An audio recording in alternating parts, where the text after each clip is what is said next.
मैं हूं देव और आप देख रहे हैं मेरा यूट्यूब चैनल जो आपकी और मेरी ग्रोथ को बिल्कुल साथ में रखता है। और आज इस वीडियो में बिना कोई बकवास के मैं सिर्फ आपको 3 ऐसी एडवाइस देना चाहूंगा जिन्होंने मेरी बहुत ज्यादा हेल्प करी थी खुद को एक ऐसी जगह से लाने में जहां पे मैं फंस रहा था।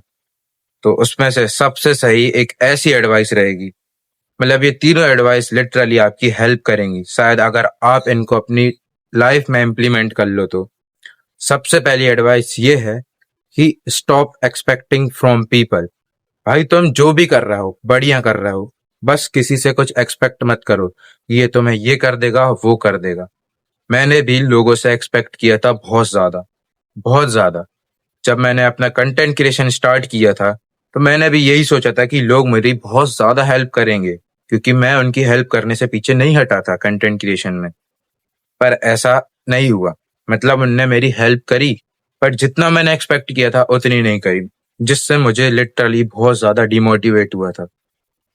आप भी अगर यही सोच के चलोगे कि कोई नहीं है सिर्फ मैं ही हूं, तो लिटरली आपको किसी की जरूरत नहीं पड़ेगी। आपको किसी से एक्सपेक्ट करने की जरूरत नहीं है। आप लिटरली खुद को इसी से निकाल सकते हो कि बस मुझे यही सोचते रहना है। भाई ये मत सोचो कि कोई आपको आके आपकी मदद करेगा, क्योंकि ऐसा कोई नहीं है। और दूसरी एडवाइस और अच्छी है और वो है no one is coming to save you. Literally भाई कोई नहीं आ रहा तुम्हें बचाने के लिए। बस एक चीज इमेजिन करो या एक ऐसा वक्त इमेजिन करो जब सिर्फ तुम हो और कुछ नहीं। तुम बस एक ऐसे लूप में फंस चुके हो जहां से तुम्हारा निकलना मुश्किल ही नहीं, बहुत ज्यादा ही मुश्किल है। तो वहां पर कोई आके तुमको बचाने वाला नहीं है, क्योंकि वहां पर हर एक लोग फंस रहे हैं जैसे तुम स्क्रोलिंग में फंसे हो। क्या तुमको आके कोई बोलेगा कि भाई अपनी स्क्रोलिंग हटा दे, भाई तू अगर ये करेगा तो तुझे ये मिलेगा, अगर तू स्क्रोलिंग बंद कर देगा तो तू ये कर सकता है। कोई नहीं बोलेगा भाई तुमसे। क्यों कोई बोलेगा? लिटरली वो तो तुमको रील शेयर करेंगे। भाई ऐसा कोई नहीं है, क्योंकि भाई ये दुनिया कमजोर लोगों के लिए नहीं बनी।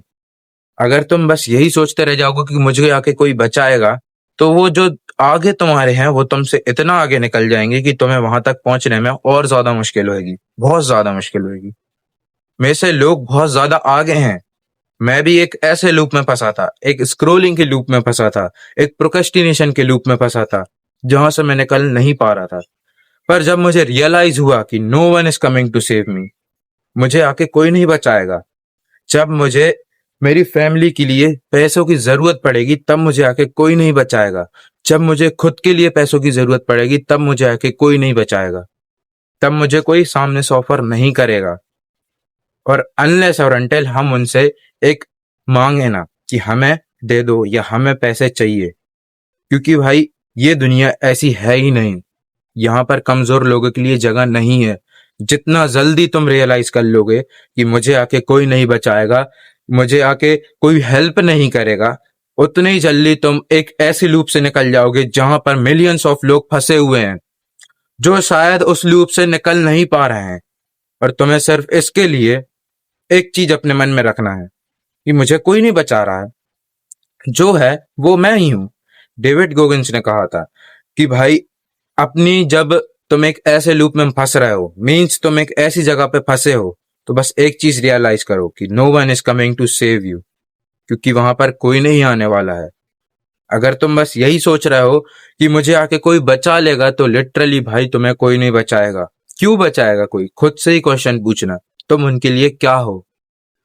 क्या हो तुम उनके लिए जो तुम्हें आके वो तुम्हें बचाएंगे? और जो तीसरा लेसन था, जो मुझे तीसरी एडवाइस थी जो मुझे खुद ने बहुत जल्दी रियलाइज कर ली, वो थी stop comparing your self with others. ये तो आपने बहुत लोगों से सुना होगा कि भाई खुद कंपेयर मत करो। क्यों भाई? तुम एक बात बताओ कि तुम एक स्कूल जाते हो, वहां पर लोग हैं, बहुत सारे लोग हैं। अब तुम एक ऐसे इंसान से कंपेयर कर रहे हो जिसकी गोल ही यही है कि उसे स्टडी करना है, जिसकी लाइफ में गोल यही है कि मुझे स्टडी में आगे बढ़ना है।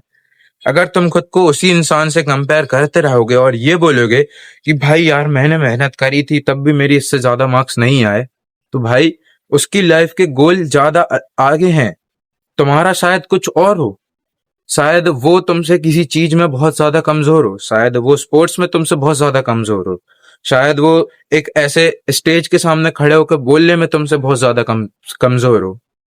मैंने भी ऐसे बहुत सारे लोग देखे हैं जो ऐसे बातों बातों में तो बहुत ज्यादा होशियार हैं, पर जब उनसे कुछ कहलवा दो या उनसे कह दो कि भाई तुम स्टेज में जाके कुछ कह सकते हो क्या, तो वो लोग कहते हैं अरे नहीं भाई हम नहीं कर सकते ये सब। भाई तुम लिटरली अगर खुद को बस एक दूसरे से कंपेयर करना बंद कर दोगे तो तुम सही में 90% लोगों से आगे निकल जाओगे। क्योंकि आधे से ज्यादा लोग तो बस इसी चक्कर में फंसे हैं कि भाई मैं उससे ज्यादा अच्छा कर रहा हूं कि नहीं। तुम ये मत सोचो, तुम बस ये सोचो कि जो मैं कल था क्या मैं उससे अच्छा हूं। बस भाई अपने मन में एक चीज बैठा लो कि भाई आज जो मुझे जो इंसान जैसा देख रहा है, आने वाले कल में वो मुझे वैसा नहीं देखेगा, मुझे उससे ज्यादा लेवल अप देखेगा। जो मैं आज कैमरे के सामने बोल रहा हूं शायद मैं अगले दिन उससे ज्यादा अच्छा बोलूंगा। मैं बस अगर यही सोच के चलूंगा और अपने आप को बड़े यूट्यूबर से कंपेयर नहीं करूंगा तो मेरे साथ शायद अच्छा होगा। अगर मैं चाहता तो बस यही सोच सकता था ना कि शारिंगटन भैया को इतने जल्दी उनकी वीडियो वायरल होने लगी थी। अगर मैं यही सोच के चलता तो क्या मैं वीडियो बना पाता, तो क्या मैं इतनी अच्छी कंसिस्टेंटली लग पाता। लिटरली भाई तुम बस अपने आप को कंपेयर करना बंद कर दो तो तुम्हारी इतनी सारी प्रॉब्लम सॉल्व हो जाएंगी, तुम सोच भी नहीं सकते। एक बार करके देखो भाई, बस खुद को कंपेयर करना बंद कर दो। तो यही था इस वीडियो में। अगर ये वीडियो सही लगी हो, इंफॉर्मेटिव लगी हो तो इसको शेयर कर देना और मुझे सब्सक्राइब भी कर लेना। कमेंट में बताना कि मुझे क्या इंप्रूव करना चाहिए। Thank you. और आखिरी के लिए स्टे स्ट्रांग, मेरे लिए भी मी स्ट्रांग और आपके लिए और ज्यादा स्टे स्ट्रांग। ठीक है।